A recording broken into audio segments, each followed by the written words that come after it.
And now to Lorain County, where nearly 100 birds were rescued from a private barn. Sadly, more than 100 others had already died. This happened in LaGrange Township. Channel 3's Brandon Simmons now joins us with more on this. Brandon, good evening. Hi, Russ. That's right. When neighbors found 2 turkeys dead near the side of the road, they knew something was wrong, and when they called humane officers and staff from Friendship APL, they quickly found the situation was much worse than expected.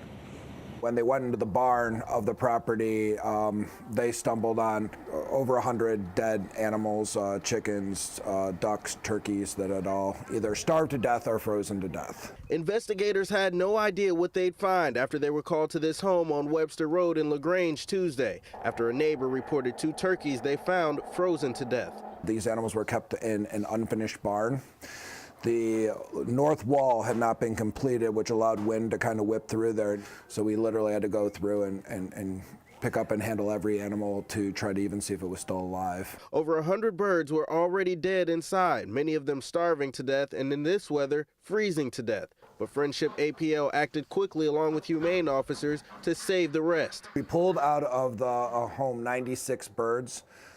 We unfortunately lost 10 of them that either passed or were near death to begin with. And they brought them back here to Friendship APL, where they were cleaned up and cared for in rooms and cages originally designed for dogs. The chickens actually suffered the worst. And now begins the process of getting all the birds back to 100% health and finding them new homes where they can be taken care of properly. Yeah, it's going to be a long-term project for us. So it's going to be a lot of care, and birds are not cheap to care for. Okay, so what next? Now, as for the owner of that barn, we know they don't face charges just yet, but they could come in the future, and that could include neglect and cruelty to animals. And also for you at home, if you know someone who can help care for these animals, or if you want to donate money yourself to help care for them, Friendship APL is asking that you give them a call. Live in Elyria, I'm Brandon Simmons, Channel 3 News. All right, Brandon, thanks a lot. A story you certainly don't hear about every day.